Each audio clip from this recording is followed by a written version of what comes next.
jomblo lagi, punya pasangan, padahal di luar kontrolmu.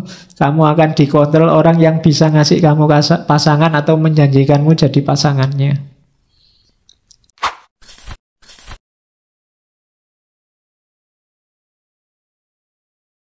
Ini teori self-preservation. Apa ndak boleh, Pak? Kita punya hobi, punya kesenangan, ingin kaya, ingin kepuasan tertentu, boleh. Cuma hati-hati melampiaskannya. Self-preservation itu melestarikan dirinya sendiri. Biar hidupmu enak, hidupmu nyaman, hidupmu bahagia. Hakmu untuk makan enak, hakmu untuk tidur nyenyak, hakmu untuk seneng-seneng, ya self-preservation itu. Tapi kayak Epikuros kemarin, jangan sampai kontraproduktif. Maunya seneng-seneng akhirnya susah. Kayak yang minum oplosan itu kan, maunya seneng-seneng, tapi akhirnya wallahu a'lam bishawab, innalillahi. Nah, itu kontraproduktif namanya.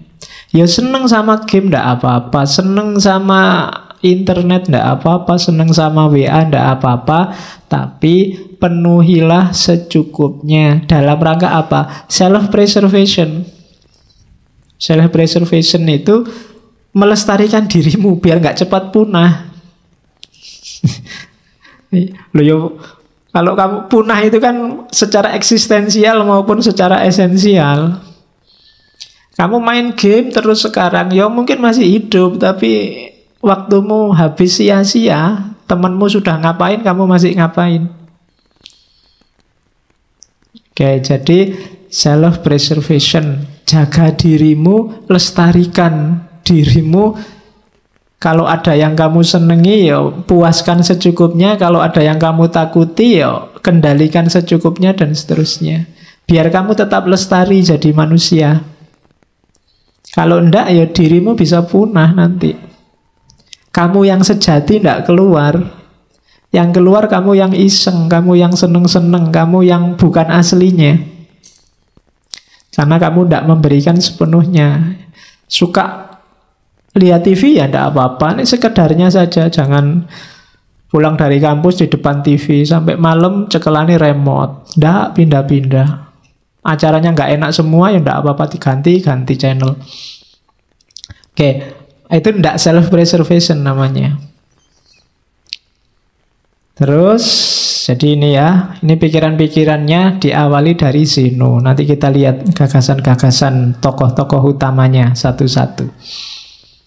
Ya, ini katanya Marcus lagi. He who lives in harmony with himself live in harmony with the universe.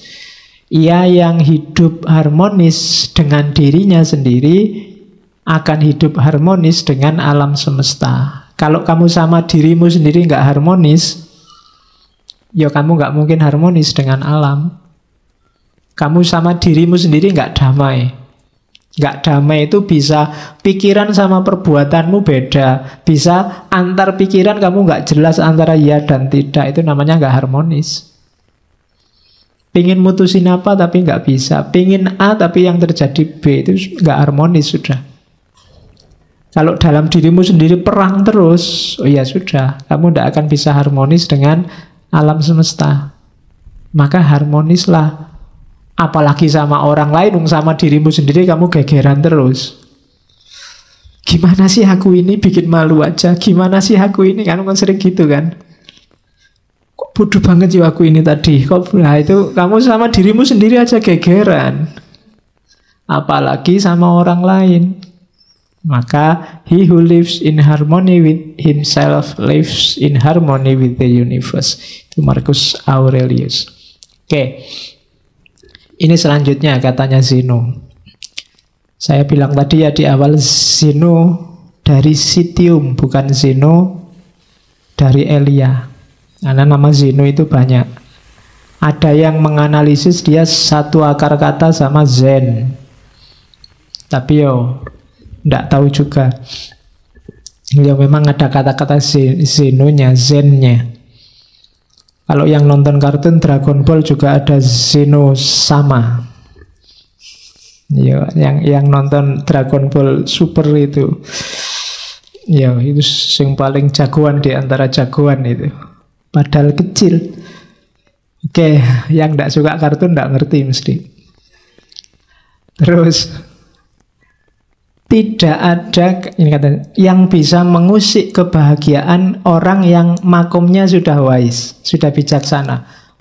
Orang bijaksana itu tidak bisa sumpek. Kenapa? Tidak ada yang bisa mempengaruhi dia. Dia sudah kokoh. Uraiannya begini, misalnya, anggap apa wis yang paling bikin kamu tidak bahagia? Wah, saya nggak bahagia karena nggak lulus-lulus. Saya nggak bahagia karena kan banyak itu kamu munculkan di pikiranmu. Terus kamu galau. Kuncinya sebenarnya sederhana. Kamu jadi galau karena macam-macam tadi, karena kamu pedulikan semua itu. Cara paling gampang menghadapi itu semua, nggak usah dipedulikan. Nggak usah dimunculkan di pikiranmu, selesai. Pak, tesisku lho Pak, ndak dadi-dadi. Lah salah mbok pikir terus. Emangnya nek mbok pikir terus tesismu jadi tiba-tiba, kan enggak? Iya kan? Ya udah dikerjain aja tanpa harus galau. Oh ya memang satu-satunya jalan dikerjain. Ngapain energinya double, satu buat ngerjain, satu buat galau. Ya kerjain aja, nggak pakai galau. Yang bikin galau kan karena kamu tampilkan sendiri di pikiranmu, terus kamu sumpekkan dirimu. Kamu sumpekkan sendiri dirimu. Itu yang kuncinya sehingga kamu sumpek hidupmu. Wah ini ndak bisa Pak, saya mikir nggak ketemu jawabannya. Ya sudah, kalau nggak ketemu ngapain dipikir terus? Wong ndak bisa ketemu jawabannya. Ya sudah, kalau bahasa fikihnya mauquf aja. Kalau ada masalah mauquf, ndak bisa dijawab, selesai. Nggak usah dipikir terus. Wong dipikir jelas-jelas kamu ndak bisa jawab kok. Biarin aja.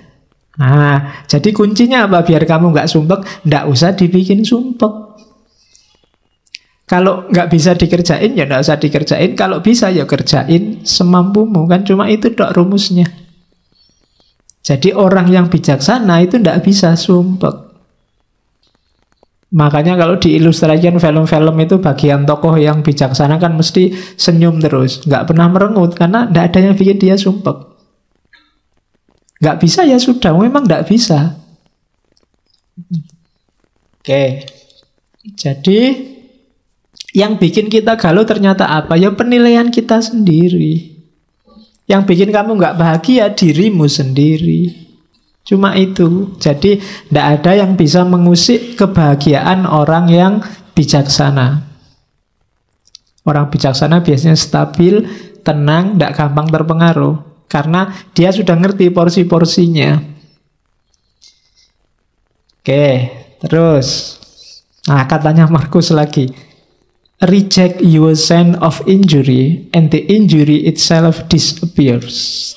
Tolaklah rasa sakit itu, dan rasa sakit itu akan hilang. Jangan mau lama-lama sakit. Patah hati misalnya, kasih waktu aja secukupnya. Atau tolaklah. Diputus sih diputus, nggak pakai sakit sih ya biasa aja. Kemarin berdua, sekarang sendiri. Kan cuma itu aja situasinya. Ya.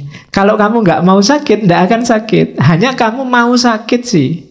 Akhirnya dipikir-pikir sendiri, dibikin-bikin puisi sendiri, dibikin terus. Jadi terus kamu sumpek sendiri.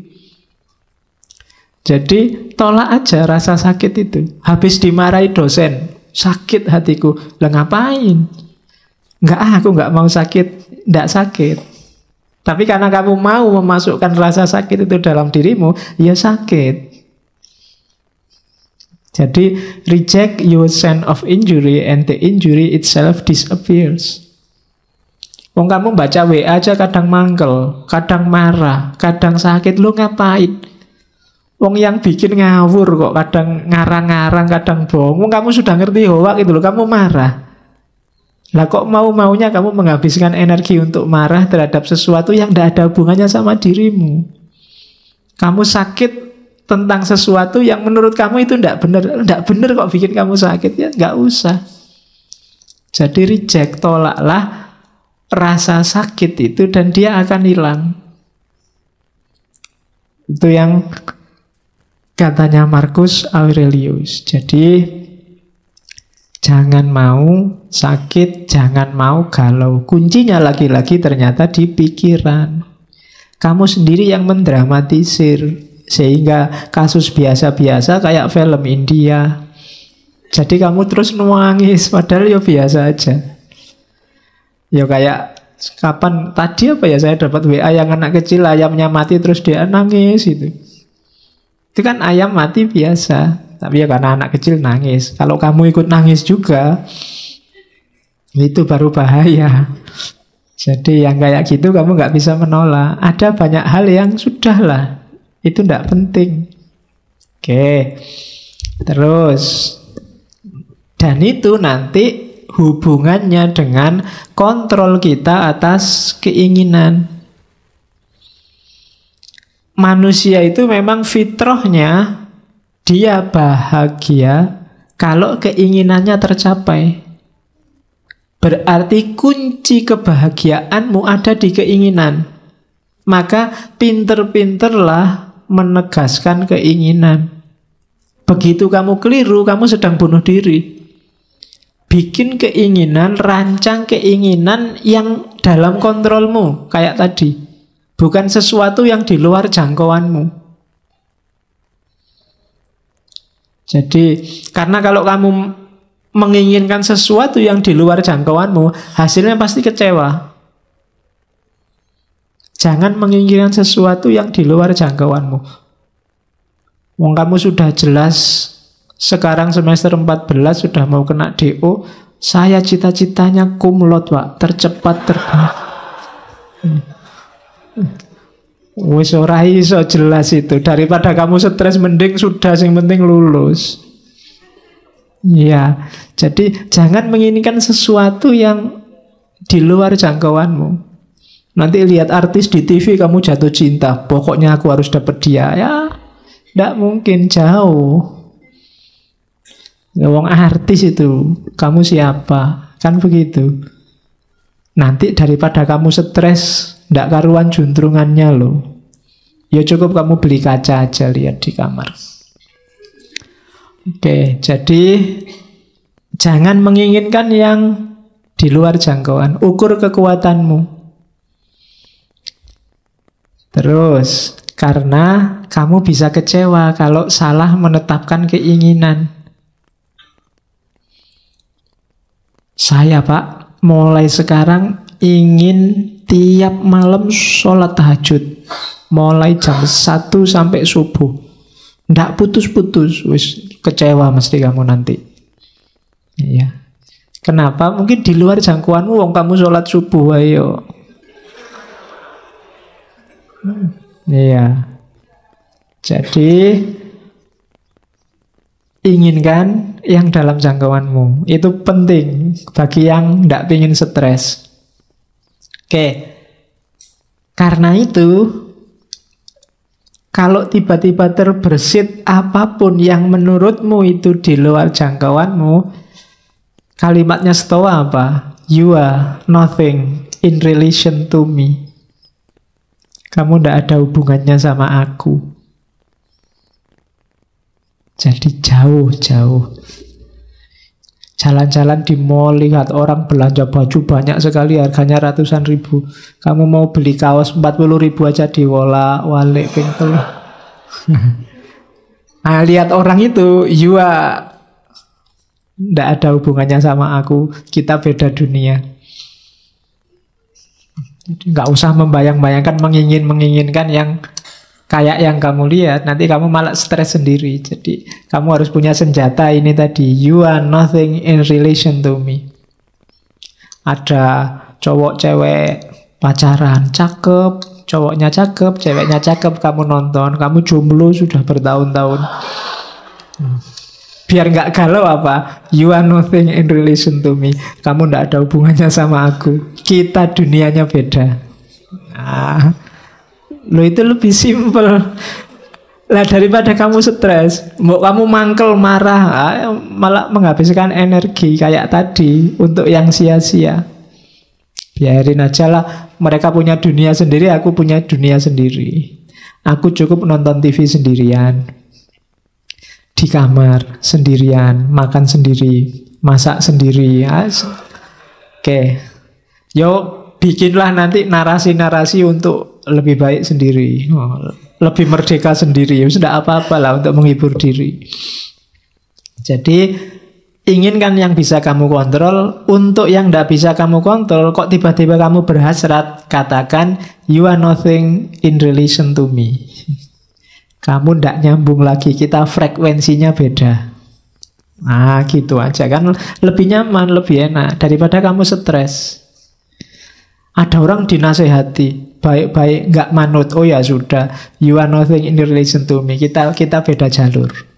Kan gitu. Kamu kan sering begitu, ada orang pikirannya beda sama kamu, terus kamu marah-marahin, dia juga marah-marahin kamu. Yang frekuensinya beda, dia apa-apain ya nggak nyambung.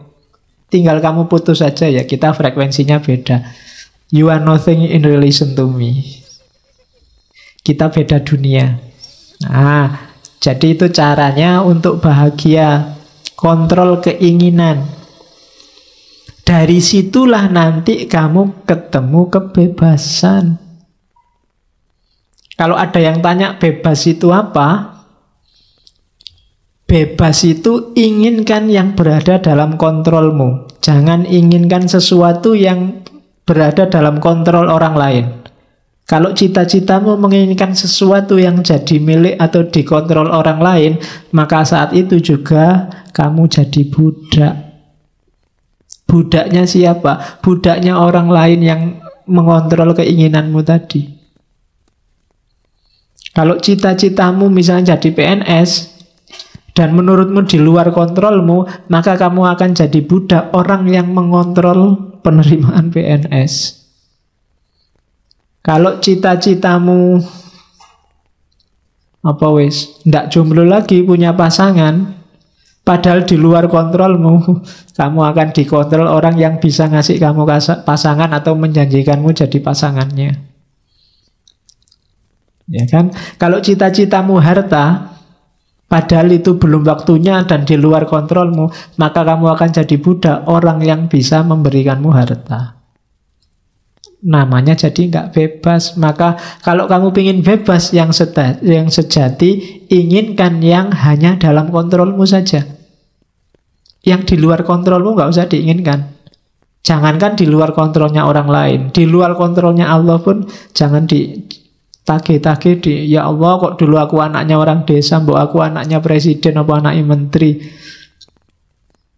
Ya kalau kamu yang diinginkan itu, kamu jadi tidak bebas. Kebebasan itu inginkan yang dalam kontrolmu. Jangan nagih sesuatu yang di luar kekuasaanmu. Dan kamu nggak dosa kok kalau hanya menginginkan yang dalam kontrolmu. Nggak apa-apa, kekuasaanmu cuma itu. Agama kan mengajarkan begitu. Kalau kamu sholat nggak kuat berdiri, ya duduk. Nggak usah iri dengan orang yang bisa berdiri. Yang berdiri juga begitu, jangan iri, enak ya itu sholatnya duduk. Kalau pengen sholat duduk, sakit dulu. Kan begitu. Masing-masing punya jatahnya sendiri-sendiri. Ya mungkin jatahmu sekarang masih jomblo, yang lain jatahnya sudah punya pasangan, itu biasa. Jadi tidak harus menginginkan yang di luar kuasamu.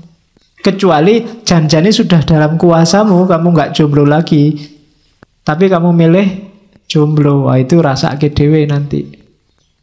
Iya, kamu akan galau mesti. Harusnya kamu ambil, tidak kamu ambil. Jadi bebas yang sejati itu apa? Bebas yang sejati itu menginginkan yang dalam kontrolmu, bukan yang di luar kontrol.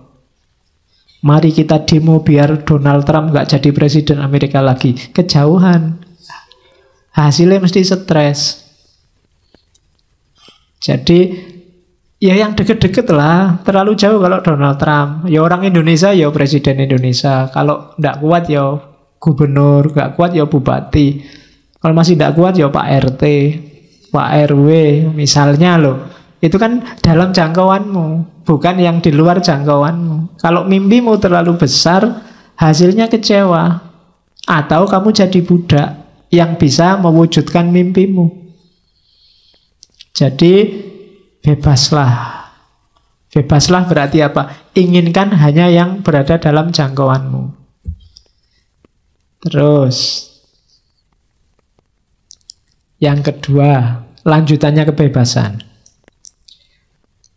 Kenapa sih ada yang tidak terjangkau? Ya, karena all can be free internally in mind, none can be free without in body. Kita itu akal sih bisa bebas, cuma mewujudkan isinya akal itu tidak bebas. Kamu mikir apa saja kan bisa, boleh. Tidak ada sanksinya malah. Satu-satunya yang bisa bebas murni itu kan cuma mikir, akal. Cuma mewujudkan pikiran itu tidak bebas. Kita sudah terikat. Kamu mikir seandainya aku bisa terbang, ya bisa di pikiran. Tapi kalau mau diwujudkan, kamu harus punya uang dulu terus naik pesawat. Tidak bebas. Kalau nggak punya uang, ya tidak bisa. Kamu bisa terbang. Ya kamu loncat dari atas gunung, ya terbang sebentar. Terus wassalam. Ya kan? Can be free, kita nggak bebas. Kalau mau diwujudkan, tidak bebas sudah. Pak, saya ingin jadi presiden, bebas. Begitu ingin mewujudkan, itu baru tidak bebas. Macem-macem sudah halangannya, nggak sesederhana mikir. Makanya dulu pernah saya bilang, kebebasan yang sejati bisa dalam pikiran. Dalam hidup sehari-hari, halangannya banyak. Macem-macem, in body. Mungkin kamu sumuk, pinginnya segera kayak gini, pingin nyopot baju, terus kipas-kipas. Seneng ini sudah. Tapi kan begitu banyak orang di sini kan kamu nggak bisa. Kalau kamu nyopot baju di sini, yang lain mesti bubar baunya. Lo kan nggak bebas kan kamu nyopot baju akhirnya. Kenapa ada yang lain? Tapi di pikiran tadi kamu bebas. Menginginkan itu kan dalam pikiran. Bebas, kamu bisa. Kalau sekedar menginginkan bisa apa saja. Tapi kalau kamu nggak hati-hati, ketika keinginan ini kamu wujudkan, kamu akan dicegat oleh banyak sekali halangan, in body, realitas sehari-hari. Jadi rumusnya di situ. Itulah kenapa biar kamu nggak kecewa, aturlah keinginanmu. Biar nggak terlalu banyak kecewa. Jadi cita-citamu apa sih? Keinginanmu apa sih? Sesuaikan dengan kondisimu. Tidak sesuai juga tidak apa-apa, tapi ketika tidak sesuai, lahirnya kekecewaan atau perbudakan tadi. Kamu mikir memperkosa orang, itu kan di pikiran nggak masalah, nggak ada orang ngukum kamu, nggak ada orang kamu saya tuntut karena membayangkan memperkosa aku toh, nggak iso. Ya. Kamu baru dituntut kalau perkosa beneran. Jadi bebas, pikiranmu itu kamu bikin apa aja bebas. Kamu ditolak, nembak ditolak terus awas ya, kamu nolak aku tak bayangke engko awas. Lho bayangke itu kan bebas di pikiran. Nggak ada orang bisa nyegat kamu bayangke sopo, itu kan nggak bisa. Sekarang kan kadang nggak cuma bayangkan, gambarkan, gambar pakai Photoshop itu. Bisa kayak gitu kan. Cuma ketika sudah masuk Photoshop, itu sudah halangannya banyak, in body, kamu bisa dipenjara kalau gambar aneh-aneh. Itu sudah in body. Kalau in mind, bebas. Murni masih ada di pikiran, itu bebas. Tidak ada orang dituntut, nggak ada orang dimarahi. Pak, saya membayangkan seandainya saya jadi wali, Pak. Nah itu kan orang, ya ora apa-apa, mikir rodok ya ora apa-apa, cuma di pikiran. Tapi kalau mau diwujudkan, halangannya banyak.